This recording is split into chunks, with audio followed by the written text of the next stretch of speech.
मराठवाड़ा मुक्ति संग्राम का दिन भी है, वो कार्यक्रम है। लेकिन मंत्रिमंडल की बैठक की मांग यहाँ के मराठवाड़ा के लोग इस वजह से करते हैं कि उनका ये उम्मीद रहती है कि सरकार मराठवाड़ा के ऊपर भी ध्यान दे करके, क्योंकि महाराष्ट्र के अंदर सबसे ज़्यादा दुर्लक्षित अगर कोई क्षेत्र है तो वो मराठवाड़ा है। पश्चिम महाराष्ट्र अपनी मनमानी कर लेता है, विदर्भ अपनी मनमानी कर लेता है। मराठवाड़ा के साथ हमेशा से ही सौतेला सुलूक रहा है। इससे पहले की जो कैबिनेट मीटिंग हुई थी वो 2016 के अंदर हुई थी, और 2016 के बाद अब 2023 को ये कैबिनेट मीटिंग हो रही है। महज चंद महीने इलेक्शन से पहले हमने 2 महीने पहले ही मुख्यमंत्री को एक पत्र लिखे थे और ये मांग किए थे कि यहाँ पर एक विशेष कैबिनेट मीटिंग ली जाए करके, और मराठवाड़ा के जो बहुत सारे प्रश्न है उसका निराकरण किया जाए करके। वो अब होने के लिए जा रहा है। लेकिन कैबिनेट मीटिंग का मतलब ये नहीं होता है कि महज आए यहाँ पर, पूरे शहर को चकाचक कर दे, चंद घंटों के लिए आप आए, करोड़ों रुपये का फजीता करें और वापस चले जाए, और यहाँ पर सिर्फ आश्वासनों की एक लिस्ट लंबी चौड़ी बनाकर यहाँ से निकल जाए। उनके जितने भी भक्त हैं वो तालियां बजाए, डांस करे, नाचे, गाए, हंसे कि देखो इतने क्या क्या चीज़ें हमारे को मिल गई है करके। अब हमने 2016 के अंदर जो कैबिनेट मीटिंग यहाँ पर हुई थी, उस कैबिनेट मीटिंग के अंदर क्या क्या फैसले लिए गए थे और उसमें से कितने काम हुए हैं, कितने काम को बिल्कुल शुरुआत ही नहीं हुई है, और कितने काम पूरी तरीके से भूल गए हैं। तो हमने इसके ऊपर पिछले कई दिनों से हम इसके ऊपर मेहनत कर रहे हैं।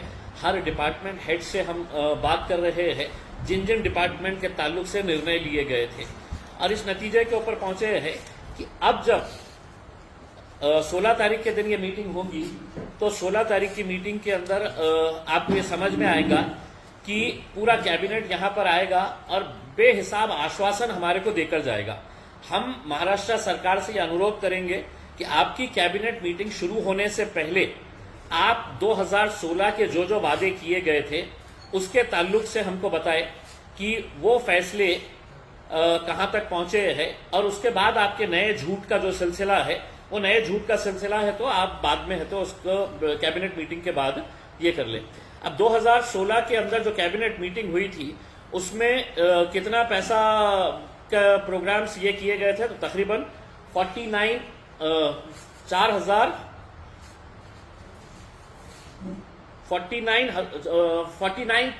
करोड़, यानी कि तकरीबन 50,000 करोड़ रुपए की घोषणाएं की गई थी कि 50,000 करोड़ रुपए के यहाँ पर अलग अलग प्रोजेक्ट्स के लिए ये काम किए जाएंगे करके। अब आपको शुरुआत से हमने एक एक पॉइंट लिए हैं उसमें, और हम चाहेंगे कि हम ये सरकार को भी देंगे और सरकार ने इसके ऊपर एक एक पॉइंट वाइज अगर जवाब दे, और मैं आपके जरिए अनुरोध करना चाहूंगा कि ये हम आपको भी PDF के जरिए, ये पूरा है तो हम आपको दे रहे हैं, ताकि आप जब प्रेस कॉन्फ्रेंस में बैठेंगे तो उनसे एक एक पॉइंट आपके लिए हमने आसान करके दे दिए हैं कि हर एक में एक एक भी अगर सवाल करा तो आपको पता चल जाएगा कि झूठ का कितना बड़ा पलीदा यहाँ पर है करके।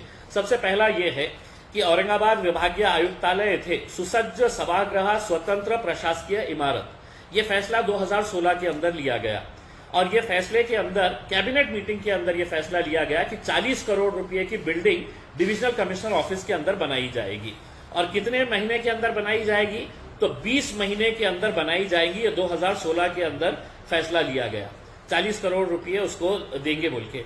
आज की सद्य स्थिति क्या है कि वहां पर कोई बिल्डिंग नहीं बनी है, कोई पैसा उसके लिए सैंक्शन नहीं किया है। आज मजबूरी ये हो गई है कि कैबिनेट मीटिंग आज हमको स्मार्ट सिटी ऑफिस के अंदर लेनी पड़ रही है। अगर वो स्मार्ट सिटी ऑफिस भी नहीं रहता तो हो सकता है कि आमखास मैदान के अंदर कुर्सियां डाल के है तो बिठाना पड़ा होता उसमें।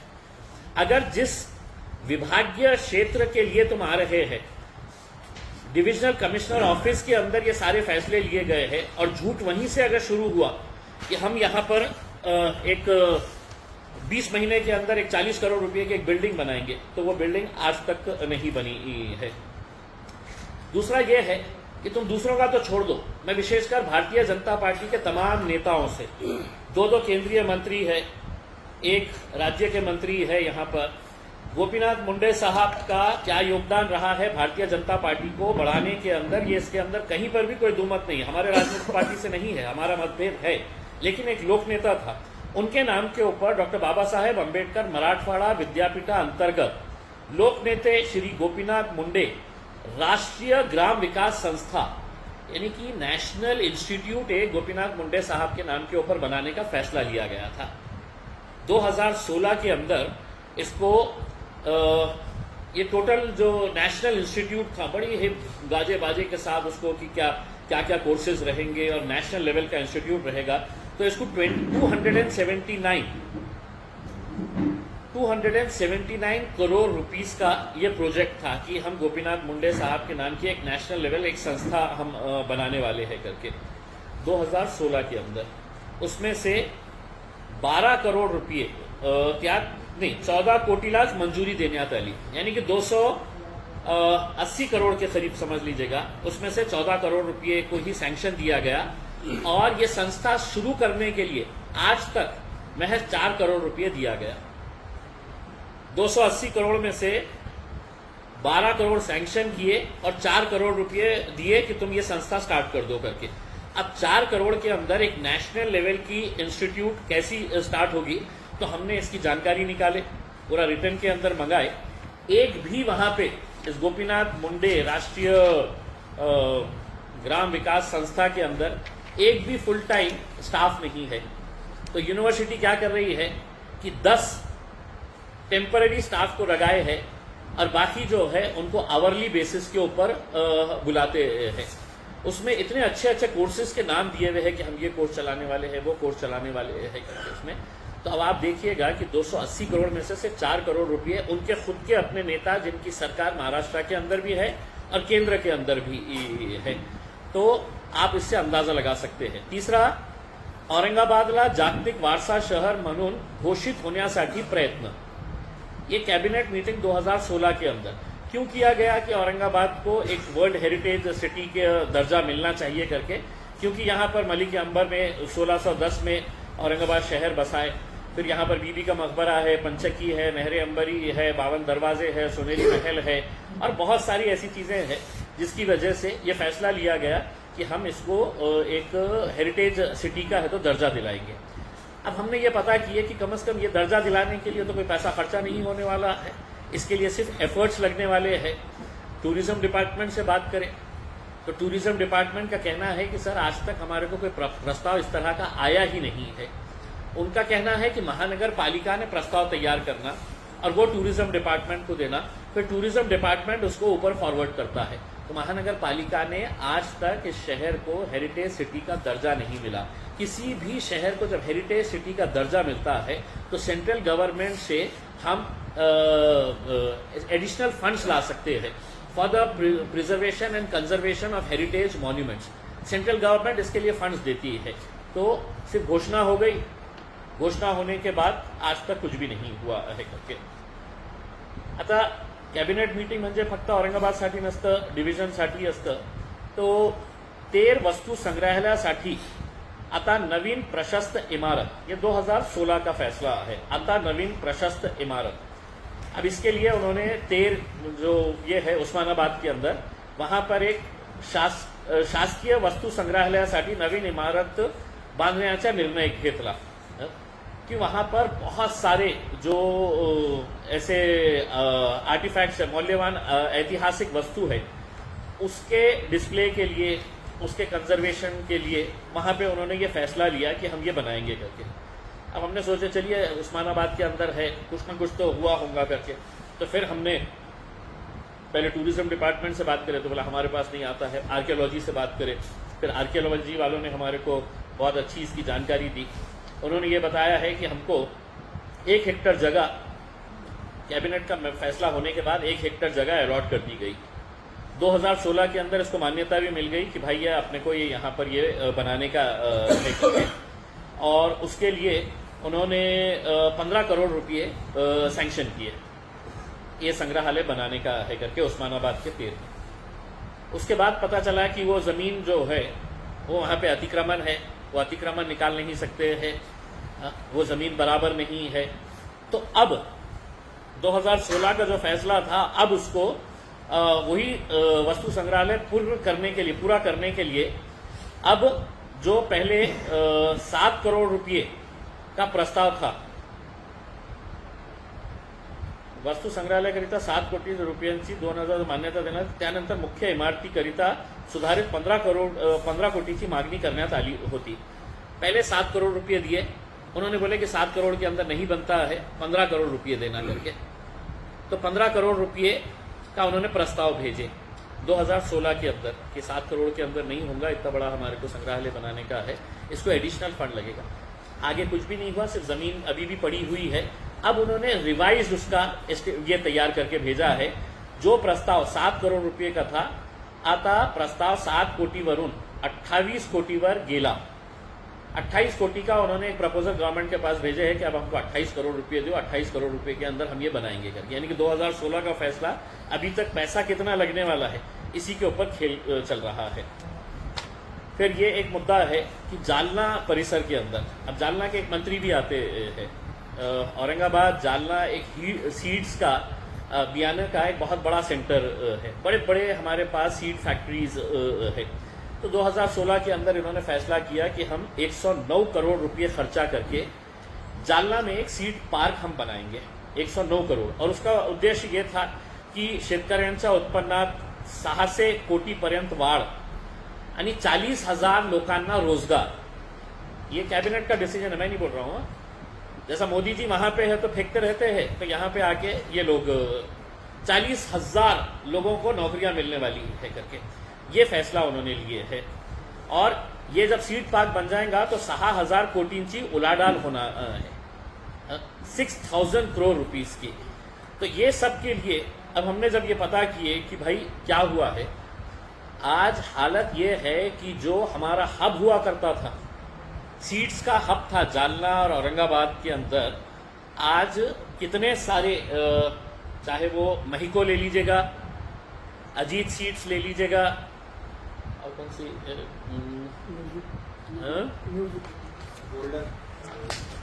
तो ये सब ने अपनी अपनी सीड फैक्ट्रीज कहाँ लेके चले गए हैं। महिको, नाथ, अजीत, ये सब बड़े बड़े हैं। और बहुत सारे प्लेयर्स ने अपना इनका सीड मैन्युफैक्चरिंग जो प्लांट्स है, जो यहाँ पे वो एक्सपांड करना चाह रहे थे, वो पूरा वो तेलंगाना लेके चले गए हैं। ये सब बड़ी बड़ी कंपनीज ने तेलंगाना लेके चले गए। हमने सीड कंपनी वालों से बात किए, हमने इनके डिपार्टमेंट के लोगों से बात की कि क्या वजह है। इन्होंने कहा कि यहाँ पर ऐसे कानून बनाए जा रहे हैं कि यहाँ पर कोई रहना नहीं चाह रहा है। सीड कंपनी जिस तरीके से FIR रजिस्टर हो जा रहे हैं, ब्लैकमेलिंग की जा रही है, तो ये सब देखते हुए यही नहीं, जो गवर्नमेंट की महाबीज है, उन्होंने भी अपना प्रोडक्शन बेस जो है वो यहाँ से उन्होंने मध्य प्रदेश के अंदर शिफ्ट कर दिया है। तो जहां पर आपने हमारे को लॉलीपॉप देके गए थे कि 40,000 करोड़ नौकरियां मिलने वाली है, 6,000 करोड़ का उलाढाल होने वाला है, यहाँ से ऑलरेडी मतलब सीड्स के बहुत सारे, अब उनका कहना है कि हमने कहीं जालना के आगे बुल्डाना के पास हमने कुछ जगह दिए है करके। लेकिन यहाँ पे सीड कंपनी का कहना यह है कि ये जो सीड पार्क बनाया जा रहा था, वो सीड पार्क का मकसद ये था कि यहाँ पे अच्छे लेवल का है तो साइंटिस्ट लेके आके यहाँ पर उसके ऊपर रिसर्च किया जाए और सीड्स का एक सेंटर बनाया जाए करके।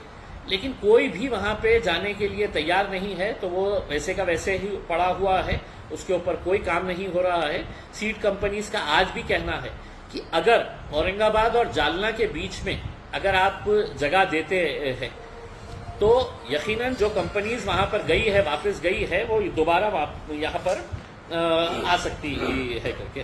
तो एक यहाँ पर हमारा जालना वाला मैटर भी जो था वो हाथ से निकल गया है। और दुर्दैव ये है कि जालना के अंदर भी केंद्रीय मंत्री है और राज्य के अंदर भी केंद्रीय मंत्री है। एग्रीकल्चर मिनिस्टर भी जो थे वो अभी तक अब्दुल सत्तार साहब थे जो मराठवाड़ा से आते हैं, और अभी भी जो एग्रीकल्चर मिनिस्टर है धनंजय मुंडे, वो भी मराठवाड़ा से आते हैं। तो क्या उनको ये मालूम नहीं है कि अजीत सीड्स चले गया है, नाथ सीड्स चले गया है, महिको ने है तो तेलंगाना के अंदर एडिशनल अपने प्लांट्स डाल दिया है। म्हणजे आपल्याकडे ग्रोथ नाही, जे पॅरलल ग्रोथ आपल्याकडे व्हायला पाहिजे होती ते पॅरलल ग्रोथ आता तेलंगाना आणि मध्य प्रदेशमध्ये आहे। सगळे लोक तिथे चाललेले आहेत। 2016 का एक फैसला है जात पडताळणीची कारवाई आता जलद होणार. पोलीस उप अधीक्षकांची 21 नवीन पदे भरण्यात येईल. ये 2016 के अंदर ये फैसला लिया गया था. अब 36 जिला निहाय जात प्रमाण पत्र पड़तालनी समितियां, आपको मालूम है कि कास्ट वेरिफिकेशन के लिए कितना लोगों को तकलीफ होती है और कितना लोगों को कितना कई महीनों सालों तक है तो इंतजार करना पड़ता है वेरिफिकेशन के लिए. तो उस वक्त 2016 के अंदर उन्होंने बोले हैं. अब आज की स्थिति में बताता हूं, पूरे जितने भी पोस्ट हैं इनके, उपायुक्त, संशोधन अधिकारी, पुलिस उप अधीक्षक और पुलिस निरीक्षक. अब पोलीस उप अधीक्षकांची 21 नवीन पदे भरण्याचा निर्णय 2016च्या कॅबिनेट मीटिंगमध्ये घेण्यात आला होता. आजची स्थिती काय आहे मी आपल्याला पूर्ण आकडा सांगतो की मंजूर पदे हे 36 जिल्ह्यामध्ये जे आहे त्याच्यामध्ये 180 मंजूर पदे आहे. 180 पोस्ट आहे. भरलेली पदे किती आहे तर 91 आणि रिक्त पदे किती आहे तर 89 प्लस 3 वेगळे, तो ऑलमोस्ट 50% पदे रिक्त आहे. आणि तुम्ही जे निर्णय घेतला होता कॅबिनेटमध्ये 2016 की पोलीस उप अधीक्षकांची 21 पदे आम्ही भरणार आहे, त्याचा हाल काय आहे की मंजूर जे आहे टोटल 36 पदे आहे त्याच्यापैकी भरलेली फक्त 8 पदं आहे. फक्त 8 पद म्हणजे घोषणा केली गेले पडून. ये सब आपको हम देने वाले हैं. मराठवाड्यातील लातूर, जालना येथील विद्यार्थ्यांची मोठी सोय. राज्यातील अधिकाधिक विद्यार्थ्यांना आता अभियांत्रिकी महाविद्यालयात प्रवेश मिळणार. इन्होंने क्या किए थे कि इसका कन्वर्जन करेंगे, जो शासकीय तंत्र निकेतन ITI जो है उसको हम इंजीनियरिंग कॉलेजेस के अंदर कन्वर्ट करेंगे करके ये इन्होंने 2016 के अंदर फैसला लिया था. 2016 के कॅबिनेट के अंदर काय झालं, घोषणा झाल्यानंतर फक्त 2च म्हणजे रत्नागिरी व यवतमाळ पॉलिटेक्निक कॉलेजचे रूपांतर इंजिनिअरिंग कॉलेजमध्ये झाले आहे.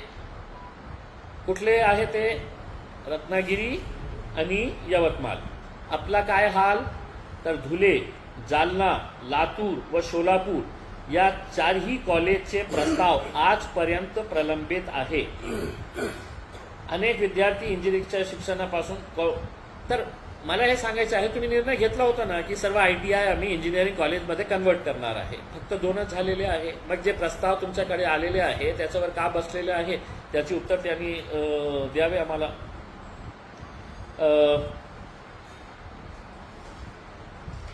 म्हणजे और खूप सारे हे आहे, पण मी आपल्याला महत्त्वाचे हे सांगतो कारण हे आपल्याला मी एक PDF मध्ये आम्ही तुम्हाला डिटेल्स पण देणार आहे. तर एक एक मुद्दा तुम्हाला घेता येईल. आता सर्वात मोठा म्हणजे मराठवाड्यात सगळ्यात जास्त दुर्दैवाने आत्महत्या होते. महाराष्ट्रामध्ये किंवा देशामध्येही सांगता येईल की सगळ्यात जास्त आत्महत्या शेतकऱ्यांचं कुठे होतं तर मराठवाड्यामध्ये होतं.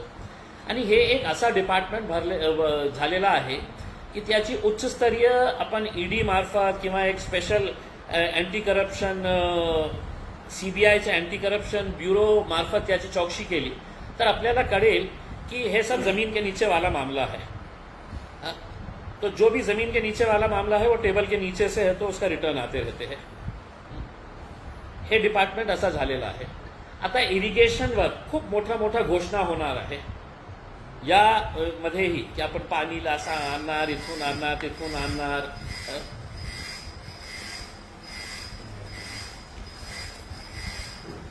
तो मैं आपको देखिए एक 2-3 इरिगेशन के प्रोजेक्ट्स बताता हूं हमारे पास के, और उसकी हालत क्या है. इसके ऊपर भी करोड़ों रुपया खर्च हुआ है करके मुझे बताया गया.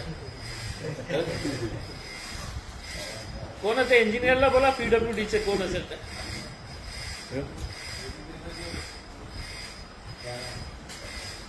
कोट्यवधी रुपये अशावधी खर्च करण्यात आले आहे. आता मी आपल्याला काय इरिगेशनच्या बाबतीत बोलतो कारण मी काय सगळ्यात जास्त शेतकऱ्यांना उल्लू बनवण्याचा जे धंदा होणार आहे ते 16 तारखेला आपल्याला दिसेल की कशा आपण पाणी आणणार आहे, कुठून आणणार आहे, किती पैसे आपण देणार आहे. ते पैशाचा वापर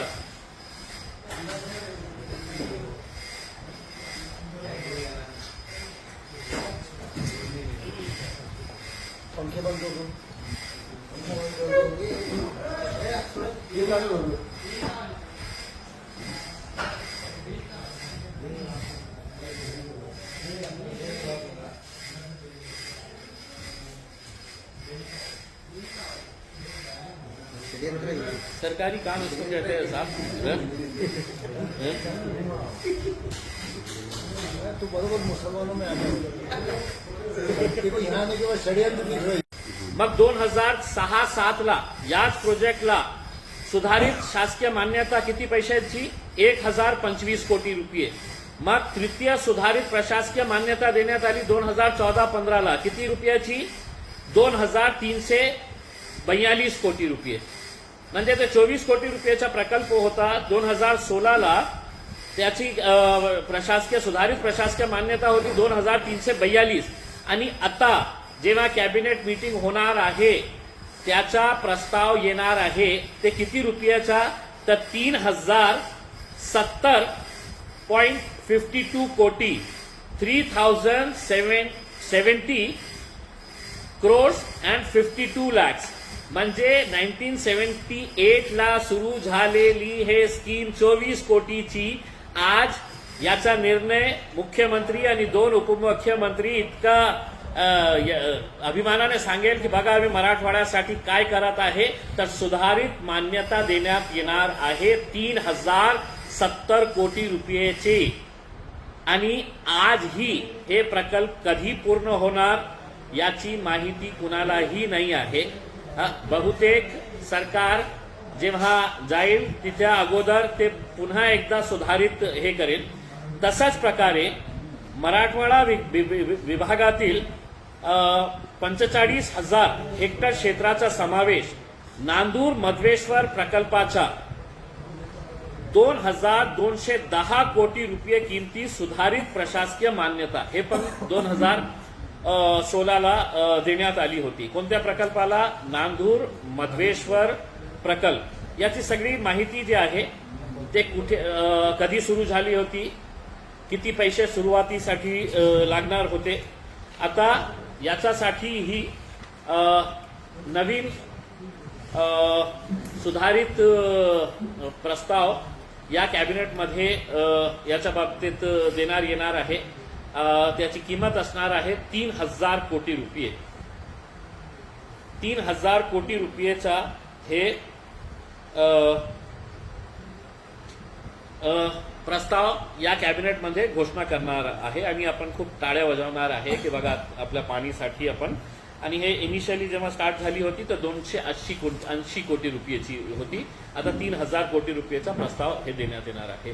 तिसरा म्हणजे हे मराठवाड्यासाठी खूप महत्वाचं आहे। कृष्णा मराठवाडा प्रकल्प टप्पा 1 पूर्ण करण्यासाठी 4817 कोटी रुपये याचाही नवीन प्रस्ताव येणार आहे। आता याच्यामध्ये पाणी किती आपल्याला मिळणार आहे, कितीचं आश्वासन देण्यात आलेलं आहे आणि जे इरिगेशनचे ऑफिसर ज्यांच्या सोबत मी बसलेलो आहे आणि ते पण खूप चिंतित होते की कशा प्रकारे आज याचा पैशाचा विल्हेवाट होत आहे। त्या पैशाचा एका अधिकाऱ्यांनी सांगितलं की साहेब जे पैसा याच्यासाठी आपण डिक्लेअर करत आहे त्याचा 50% ही खर्च झाला, 50%, तर मराठवाड्याच्या पाणीची समस्या पूर्णपणे संपून जाईल। आता नवीन हेच इरिगेशनसाठी नवीन टेंडर्स काढण्यात आलेले आहेत आणि मी प्रामाणिकपणे बोलतो, लोक नाराज होतील, लोकप्रतिनिधी माझ्यावर नाराज होतील की तुम्ही आमची कशाला पूल एका तालुक्यामध्ये 350 कोटी रुपयेचे टेंडर्स निघालेले आहेत एका तालुक्यामध्ये।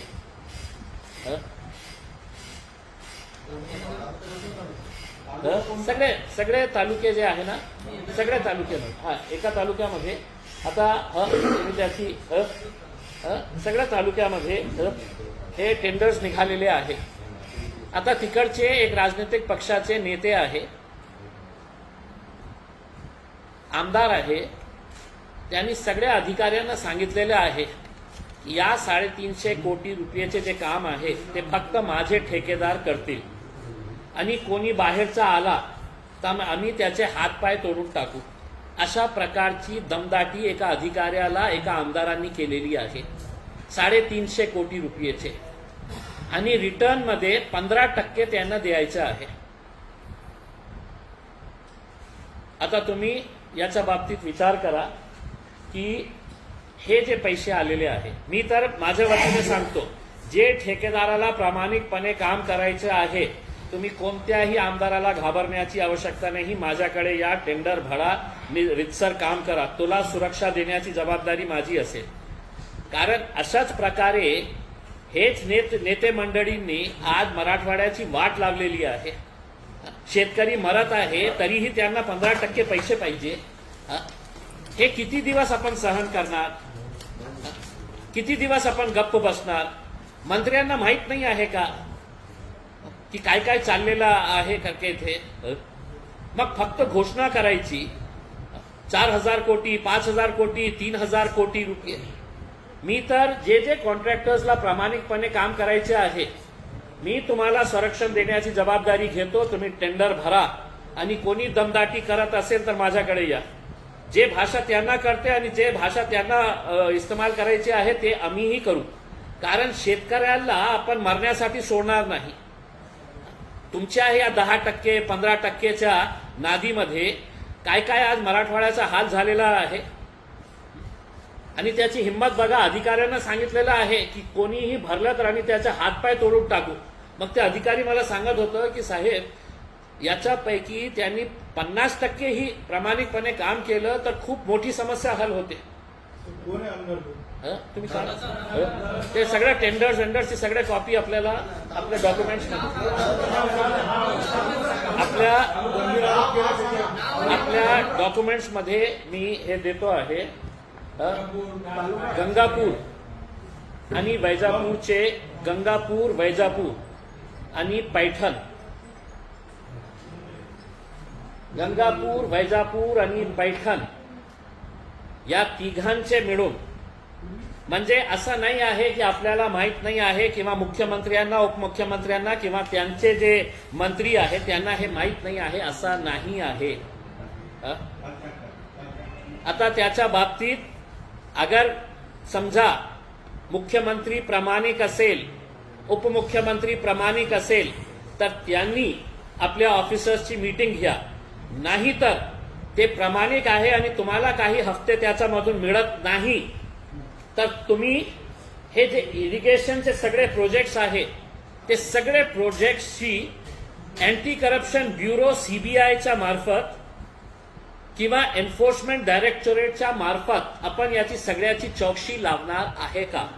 नाही तर माझा थेट आरोप आहे की जे तुमचे आमदार 15% या ठेकेदाराकडून घेत आहे, शेतकऱ्यांचा जीव गेला मेला चालेल पण आपले पैसे आपल्याला मिळायला पाहिजे, या उद्देशाने हे जे काम चाललेलं आहे.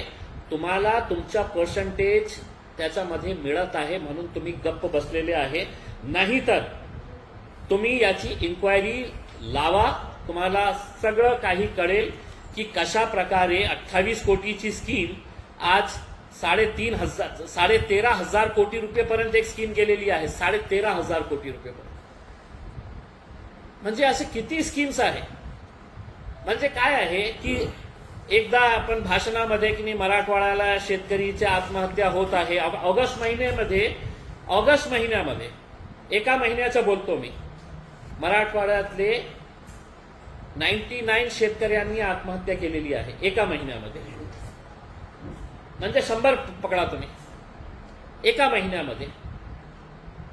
मग हे मुख्यमंत्र्यांना माहित नाही आहे, उपमुख्यमंत्र्यांना माहित नाही, इकडच्या स्थानिक मंडळींना माहित नाही आहे. मग एकदा अधिकाऱ्यांसोबत बसा आणि विचारा की एका आमदार असा कसा म्हणू शकतो की माझ्या एरियामध्ये कोणी काम करायला आले त्याला हातपाय तोडून टाकू. आणि थेट आरोप करतो ना मी, खासदार, नाही तर चॅलेंज करा मला, नाही तर तुम्ही पत्र द्या. तुमच्यामध्ये प्रामाणिकता असेल तर तुम्ही मुख्यमंत्र्यांना पत्र द्या की जे इरिगेशन स्कीम्स आहे त्याची चौकशी anti corruption ब्युरोच्या, central bureau of investigation, सीबीआयच्या अँटी करप्शन ब्युरो मार्फत हे करावं. आपल्याला कळेल की काय सध्या स्थिती आहे का. हे सगळे डॉक्युमेंट्स मी आपल्याला देत आहे. आणि मला हे दुर्दैवाने हे सांगायचे आहे की या कॅबिनेटमध्ये ही अनेक सारे घोषणा होणार आहे, कारण त्यांना माहीत आहे की आपल्याला इलेक्शनमध्ये जायचं आहे आणि इलेक्शनमध्ये जाताना आपल्याला लोकांना खुश करायचे आहे. मी तर असं म्हणणार आहे की औरंगाबाद शहराला पाणी मिळालेलं नाही आहे. मला देवेंद्र फडणवीस साहेबांचा ते मोर्चा आठवतो ज्याच्यामध्ये कराड साहेबही आले होते, दानवे साहेबही आलेले होते आणि त्यांची महिला नऊवारी साडी घेऊन हंडा घेऊन असे खूप डान्स करत होते. आता तुम्ही येत आहे तर औरंगाबाद शहराला आतापर्यंत पाणी मिळालेलं नाही आहे. एका कार्यक्रम होऊ द्या असं तसंच. पाण्याची चिंता होती ना देवेंद्र फडणवीस साहेब की शहराला पाणी मिळत नाही, 8-8 दिवसानंतर पाणी मिळत आहे. मग एक मोर्चा तुमच्या नेतृत्वात आम्ही पण सहभागी होऊ, तुम्ही पण डान्स करा. कारण काय आहे, उल्लू बनवण्याच्या धंद्याची एक लिमिट असतं.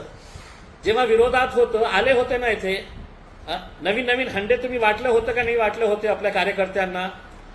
तुमची महिला मंडळी जे होती ते असं डान्स करत होते की मला ते डान्स बघून असं वाटलं होतं की अरे शहराला पाणी आलेलं आहे. ते फक्त हंडे त्यांना मिळाले होते म्हणजे इतके उत्साही झाले होते की ते खूप डान्स करत होते. त्याचे व्हिडिओ माझ्याकडे आहे. कोणीही महिला असं हे बोलू नका की आमच्या बाबतीत कशात तुम्ही बोलतो, आम्ही डान्स केलेला आहे. तुमचा व्हिडिओ आहे माझ्याकडे. कशा लावणी हे करत होते तुम्ही सगळं. फक्त हंडा मिळालेला होता, फुकटाचा एक हंडा मिळालेला होता, तर इतके खुश झाले होते. आता देवेंद्र फडणवीस साहेब तुम्ही येत आहे ना, पाण्याची चिंता आहे ना, तर एक मोर्चा काढा ना तुम्ही. त्याच्यामध्ये आम्हीही सहभागी होऊ, बघू तुम्हाला. पाण्यासाठी तुम्ही केलं होतं ना, मग मिळालं का पाणी. सत्तेमध्ये आले की गप्प बसायचं. तो ये सारी चीजें हैं. एक आखिरी का मुद्दा जो हम समझते हैं कि थोड़ा सा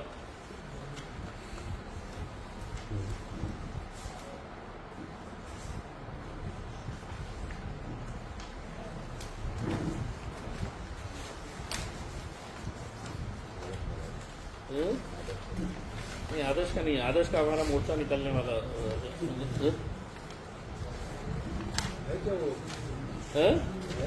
क्या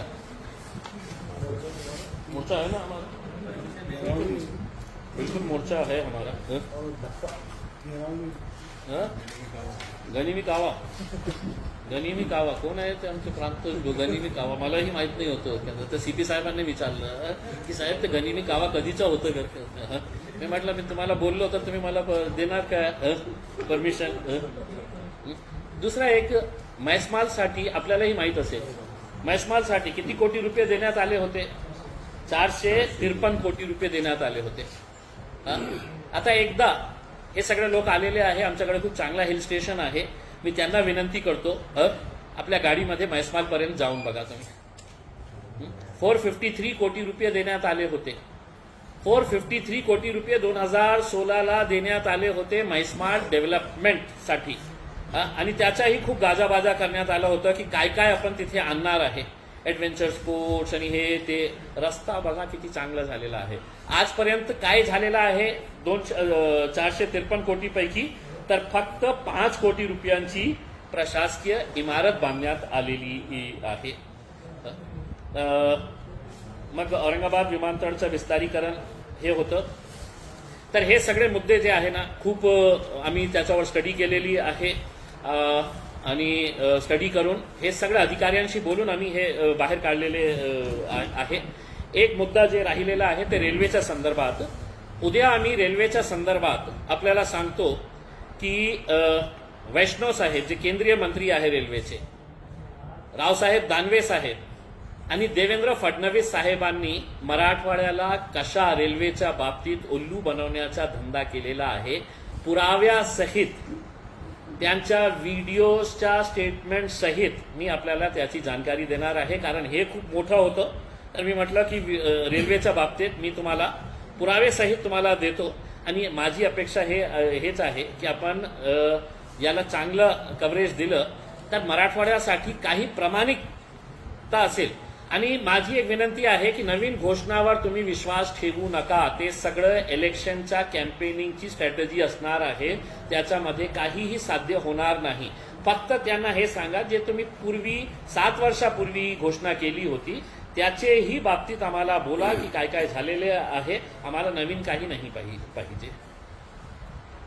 तर आपले काही प्रश्न असतील 19 में आप एमपी बने, अब 6 महीने बाकी है, बहुत लास्ट में। देखिए साहब, इसमें क्या है, ये ज्यादातर जो है स्टेट से रिलेटेड है और स्टेट कैबिनेट के डिसीजन है ये, तो उसमें मुझे केंद्र के अंदर वहां पे बहुत नहीं, देखिए हम जितना भी इसको हाईलाइट करने का है, हम इसके अंदर ज्यादा से ज्यादा ये मांग कर सकते हैं कि आप मराठवाड़ा के जितने भी इरिगेशन के प्रोजेक्ट्स हैं, इसके अंदर पैसों की लूट हो रही है, और अगर गवर्नमेंट भ्रष्टाचार मुक्त भारत अगर देखना चाहती है तो इसकी इंक्वायरी सीबीआई के एंटी करप्शन विंग से करवा लें या एनफोर्समेंट डायरेक्टोरेट से, इसके पूरे जितने भी इरिगेशन के प्रोजेक्ट्स हैं उसके जरिए आप करवा ले करके ये मांग हम रखेंगे पार्लियामेंट।